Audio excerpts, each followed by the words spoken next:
Welcome to your Ethereum News Roundup. Here's your latest for Monday, July 7th, 2025. Bit Digital Inc. pivots its strategy to Ethereum. The U.S. Treasury drops its appeal in a Tornado Cash lawsuit. Vitalik advocates for copyleft licensing. And Unichain launches its Futarki funding experiment. All this and more starts right now. Bit Digital Inc. announced a pivot in its corporate treasury from Bitcoin to Ethereum. After raising $172 million through an equity offering and selling approximately 280 Bitcoin, the company has accumulated a treasury of more than 100,000 Ether. CEO Sam Tabar highlighted Ethereum's programmable capabilities, staking yields, and growing adoption as key drivers behind the move. Bit Digital plans to stake its ETH holdings to generate ongoing yield, positioning itself as a publicly traded platform focused on Ethereum native treasury management and staking operations. The company joins other global corporate ETH holders such as SharpLink Gaming, BTCS Inc., and BitMine Inc. The U.S. Treasury has dropped its appeal in a lawsuit filed by crypto advocacy nonprofit CoinCenter. CoinCenter and the U.S. Treasury agreed to end the lawsuit after recent court rulings concluded that OFAC's sanctions on Tornado Cash smart contracts exceeded the Treasury's statutory authority. The U.S. Court of Appeals for the 11th Circuit granted a motion to dismiss the case, officially ending CoinCenter's legal battle against OFAC.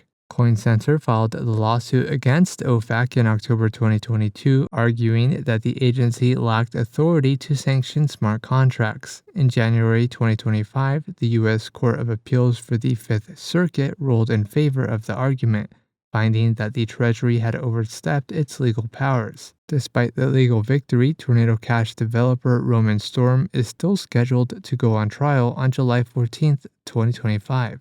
Vitalik Buterin published a blog post reflecting on open source licenses, explaining that he now favors copyleft licenses over permissive licenses.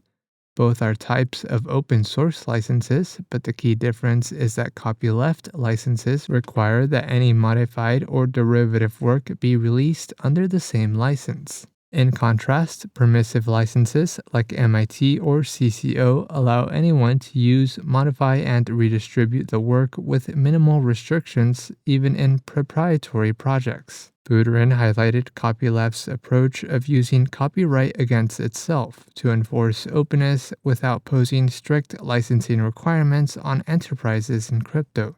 And lastly, the Uniswap Foundation's Conditional Funding Markets pilot, a Futarki-based funding experiment, is now live on Unichain.